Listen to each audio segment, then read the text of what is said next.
Prefeitura aqui de Santa Maria que a Prefeitura vai assumir o custo dos caixões das famílias que não são daqui da cidade e que são famílias que estão com dificuldades para conseguir recursos para pagar esses caixões. Dos 234 corpos que foram trazidos aqui para o ginásio, nós acabamos de saber que uma moça ainda não foi identificada. É uma moça aparentemente de 20 anos de idade, ela é morena, usava uma blusa cinza, uma saia azul e um casaquinho preto. Os peritos acham que ela deva ser de fora do Rio Grande do Sul, porque eles não conseguiram identificar as digitais dela e com ela não foram encontrados documentos. Em número de vítimas, esse incêndio na boate aqui de Santa Maria é a segunda maior tragédia da história do Brasil, como mostra o repórter Flávio Fachão. Uma vingança provocou a maior tragédia envolvendo incêndios no Brasil. Era 15 de dezembro de 1961. Neste lugar, aqui em Niterói, no Rio de Janeiro, estava montado o Gran Circo norte-americano. E aqui, 503 pessoas morreram, vítimas de 3 assassinos. 3.000 pessoas assistiam ao espetáculo. De cada 10 mortos, 7 eram crianças. A história da tragédia foi reconstituída no programa Linha Direta em junho de 2006. José dos Santos e Walter dos Santos, liderados por Adilson Alves, foram condenados pelo crime. Adilson tinha sido contratado para ajudar a erguer a grande lona do picadeiro, mas se desentendeu com o dono do circo. Foi demitido e jurou vingança. Junto com os 2 comparsas, usou gasolina para incendiar o circo no fim do espetáculo, com as arquibancadas lotadas. Foram 20 minutos de inferno. Lenir estava lá. Ela perdeu o marido e 2 filhos na tragédia. Nós vimos fogo lá em cima e todo mundo começou a correr. Não tinha como a gente sair dali, sabe? O cinegrafista Evilásio Carneiro também estava lá. Quando eu cheguei lá, eu vi aquela multidão, mas eu esperava o circo, entende? Eu esperava aquela cobertura e não tinha nada. Quando eu olhei para baixo, que eu vi os cadáveres. Então, aquela quantidade de gente. Mas o que me impressionou foi aquela arquibancada e as crianças quase que penduradas ali em cima. 24 de fevereiro de 1972. Até hoje, ninguém sabe ao certo o que iniciou o fogo no 2º andar do edifício Andraus, no centro de São Paulo. Em minutos, explosões faziam a estrutura do prédio de 32 andares tremer. Foram 16 mortos. 330 feridos. Quase 2 anos depois, no dia 1º de fevereiro de 1974, um curto-circuito num aparelho de ar-condicionado começou um incêndio também em São Paulo que matou 188 pessoas e deixou 345 feridas. A tragédia do edifício Joelma aconteceu apenas 3 anos depois da inauguração do grande prédio de 25 andares.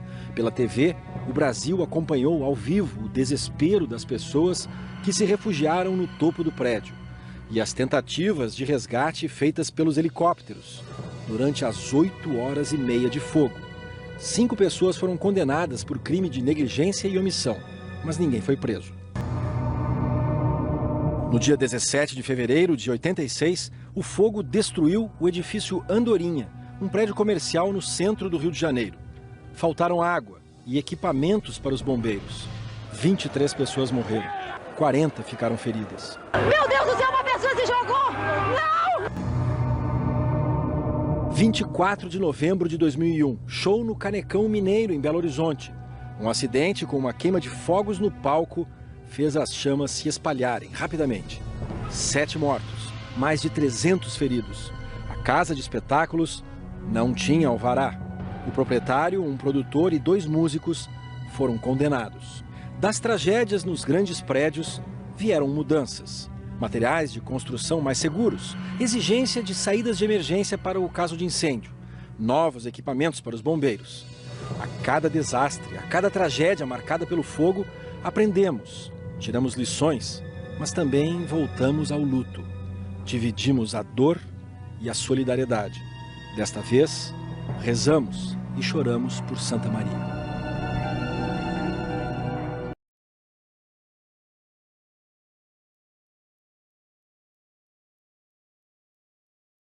Dos incêndios ocorre devido a algum procedimento errado que fizemos em casa ou no trabalho. E caso o incêndio ocorra, qual a forma correta e segura de extingui-lo? Aprenda hoje no Dicas que Salvam. De forma simplificada, podemos dizer que para ter fogo, temos que ter 3 situações na condição ideal. Calor é a energia que vai iniciar a combustão. Oxigênio. Para ter fogo, precisamos da presença de um gás que proporcione a combustão.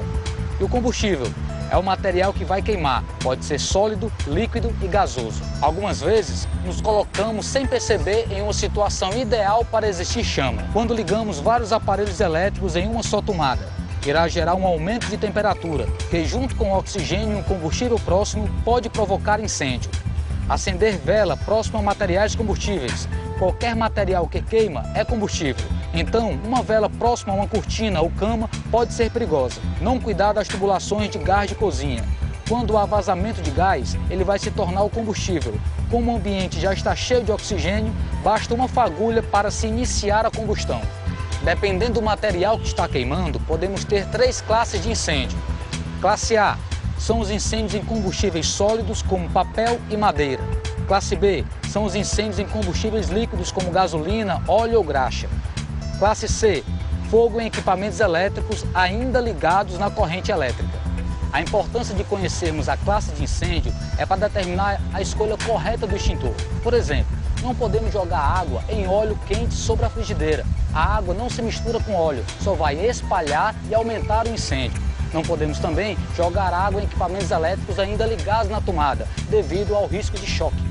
O extintor deve ficar sempre bem visível e numa área demarcada. Aqui nós temos o extintor do tipo CO2, que é ideal para apagar incêndios em equipamentos elétricos, classe C, e em líquidos inflamáveis, classe B. O extintor possui um lacre que deve estar intacto para garantir que ele nunca foi usado. Deve ser transportado através dessa alça de transporte e ele vai ser direcionado para o fogo através desse mangote. Devemos sempre segurar nessa parte, evitando tocar no difusor, pois pode provocar queimaduras. Direcionar para o foco do incêndio e acionar através do gatilho, aqui em cima. Nós vamos agora simular o uso de um extintor tipo CO2. Identificamos o incêndio hipotético daquela parte e o extintor é ideal para apagar aquele incêndio. Vamos transportar o extintor através da alça e nos aproximarmos o máximo possível do foco do incêndio. Segurando sempre na base, nunca no difusor, vamos identificar onde é que é o fogo e apertar o gatilho nessa região para expulsar o agente extintor e espalhar em toda a área.